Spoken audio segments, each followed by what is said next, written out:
సూర్య గారు మీరు ఈ సినిమా విషయంలో ఇచ్చిన గైడెన్స్ ఏంటి? ఏంటండి ఈ సినిమా విషయంలో మీరు ఇచ్చిన గైడెన్స్ ఏంటి?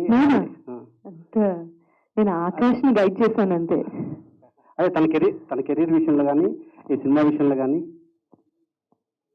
తన కెరీర్ విషయంలో కానీ సినిమా విషయంలో కానీ మీరు ఇచ్చే గైడెన్స్ ఎలా ఉంటుందో? నిజం చెప్పాలి అంటే తను చిత్ర పరిశ్రమలోకి వస్తాడు అని నాకు తెలిసిన క్షణం నాకు చాలా భయం వేసింది. ఎందుకంటే 30 ఏళ్ళుగా చూస్తున్నావు ఎంత అన్సర్టన్ లైఫ్ ఇక్కడ. అండ్ కానీ తను ఎప్పుడైనా యాక్ట్ చేశాడో ఒక డెమో షూట్ చేశాం. అంతకుముందు ఉత్తేజ్ గారి దగ్గర నేర్చుకున్నాడు, క్లాసెస్కి వెళ్ళాడు. కోవిడ్ టోటల్ గా ఆలోచన విధానాన్ని మార్చేసిందండి. లేకపోతే ఆస్ట్రేలియా వెళ్ళి అక్కడ పై చదువులు చదువుకొని ఆ తర్వాత మళ్ళీ ఏదో ఉద్యోగం చేసుకోవాల్సినటువంటి వాడు చిన్నప్పటి నుంచి ఉన్నటువంటి సినిమా మీద ఉన్నటువంటి మమకారంతో సడన్ గా ఆలోచన విధానంలో మార్పు వచ్చింది. ఆ వచ్చిన మార్పును కూడా నేను అర్థం చేసుకోవాలి తల్లిగా. ఫస్ట్ డిస్కరేజ్ చేయటం as a parent that's not correct. So ఒక షైన్ అయ్యే అవకాశం ఉంది అని ఎప్పుడైతే ఆ డెమో షూట్ లో అనిపించిందో అండ్ ఉత్తేజ్ గారు ముద్ర వేసి is going to be a good actor అని చెప్పారు, అప్పుడు నా నమ్మకం ఇంకా పెరిగింది. మరి డెఫినెట్లీ నేను ముందు నుంచి చెప్తున్నట్టు మీరు లైఫ్ లో కోరుకునేది ఏంటి అంటే నా పిల్లలు ఇద్దరు సెటిల్ అయిపోతే చాలు అని ఫస్ట్ నుంచి కోరుకున్నాను. అలాగే ఒక మార్గం దొరికింది అని నేను సంతోషించాను. డైలాగ్ డెలివరీ ఎలా ఉంటే బాగుంటుంది, ఎలా మాట్లాడాలి, మాడ్యులేషన్ ఏంటి, అలాంటి విషయాల్లో అప్పుడప్పుడు నేను తనకి ముఖ్యంగా చేతులు మనకి తెలియదు we don't know what we are suppose to do with our hands. Sudden గా మనం ఇలా ఉంటే సో ఇలాంటి చిన్న చిన్నవేవో ఇవి చెప్తే రఘుబాబు గారు నవ్వుకుంటారేమో అని బట్ ఇట్లాంటివి చిన్న చిన్నవి మాత్రమే చెప్పానండి. ఎందుకంటే హీ హ్యావ్ తనకి తన స్టైల్ ఉంది. ఆ స్టైల్ అంటే తనకి నమ్మకం ఉంది, నాకు తన మీద నమ్మకం ఉంది. ఓకే అండి, ఆల్ ది బెస్ట్. సింపు మేడం, మీరు సింగర్ గా మీరు ఎంత ఫేమస్ మాకు తెలుసు. ఏ సినిమా కూడా అందరు కూడా ఎంకరేజ్ చేస్తుంటారు, వచ్చి బాగా చేస్తుంటారు. మీరు ఎందుకు యాక్టింగ్ చేయరు? ఎందుకండి ఎవరు పడతారు? లేదు మేడం, అసలు నిజంగా అంటే సునీత గారిని ఎంత గొప్ప సింగరు, అంత గొప్ప ఉన్నటువంటి మిమ్మల్ని చూస్తుంటే అనిపిస్తుంది, అరే సునీత గారిని ఎందుకు ఆన్ స్క్రీన్ చూడలేకపోతుంటాము అని. ఫీలింగ్ లో వదిలేయడం నాకు చాలా ఇష్టం. మళ్ళీ నన్ను స్క్రీన్ మీద నిజంగా నటించి చూస్తే అప్పుడు సరిగా చేయకపోతే లేదు లేదు ఫీలింగ్ కూడా పోతుంది కదా. లేదు, ఎక్సలెంట్ ఉంటుంది. భవిష్యత్తులో ఏదన్నా మంచి క్యారెక్టర్ వస్తే నేను చూడొచ్చా సునీత గారిని?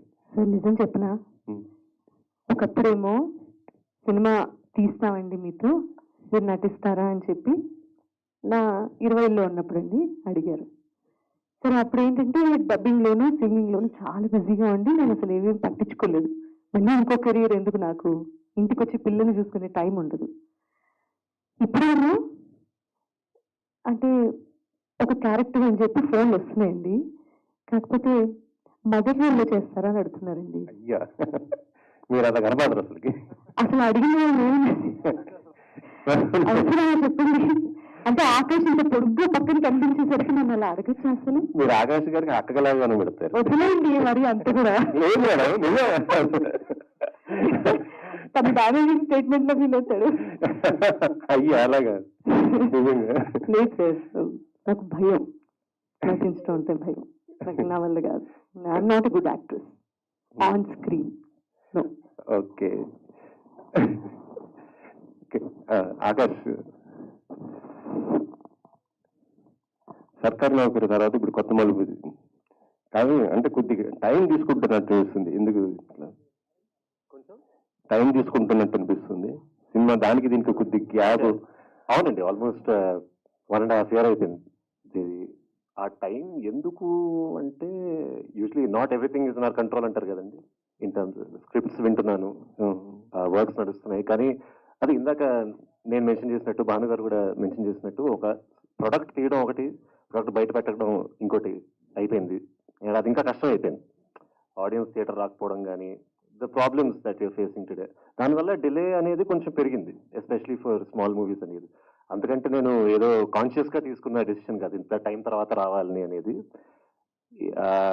ప్రయత్నాలు నడుస్తూనే ఉన్నాయండి. అండ్ ఎప్పుడు కుదిరితే అప్పుడు, అంటే ఇలాంటి కొలాబరేషన్స్ కూడా జరగాలి కదా, ఆర్టిస్ట్తో కానీ, మైత్రి వాళ్ళతో కానీ, మంచి కొలాబరేషన్స్ తో బయటకు వస్తే దానంత బెస్ట్ అవుట్పుట్ ఉండదని ఆ టైం టేకింగ్ ప్రాసెస్ అంతే. పర్టికులర్ మీకు ఏ జానర్ అంటే ఎక్కువ ఇష్టం? అంటే లేదు, యాజ్ అన్ యాక్టర్ నాకు ఇది పర్టికులర్ గా ఇష్టం లేదండి. నేను ఒకవేళ ఫ్యాన్ గా సినిమాలు చూస్తుంటే నాకు థ్రిల్లర్స్ ఇష్టం, ఎనీథింగ్ ఒకవేళ చాలా కన్ఫ్యూజ్ చేసే మూవీలు ఇష్టం, అలాంటివి. కామెడీస్ చాలా ఇష్టం. అండ్ యాజ్ అన్ యాక్టర్ గా అయితే I want try everything, hopefully. And hopefully నా దగ్గరకు అలాంటిది మంచి మంచి స్టోరీస్, మంచి మంచి జానరాస్ వస్తాయని కోరుకుంటున్నాను. But I'm up for anything. మీ ఫేవరెట్ హీరో? మహేందర్. మీ ఫేవరెట్ హీరో మహేందర్? మహేష్ బాబు గారండి. చిన్నప్పటి నుంచి, అదే ఇందాక మురారి గురించి చెప్పాను కదా, సో అప్పటి నుంచి నేను మహేష్ బాబు గారి తానే ఇప్పుడు. Okay, thank you. ప్రొడ్యూసర్ గారు, మీరు ఇండస్ట్రీలో ఫస్ట్ టైము మైత్రి సంస్థ మీకు సపోర్ట్ గా నిలిచింది. బట్ ఎలా ఉందండి వెల్కమింగ్? ఇండస్ట్రీ ఎలా ఉంది? కంటిన్యూ అవుతారా? సినిమాలు చేస్తారా? ఎలా ఉంది ఇప్పుడు? ఫస్ట్ అంటే సినిమా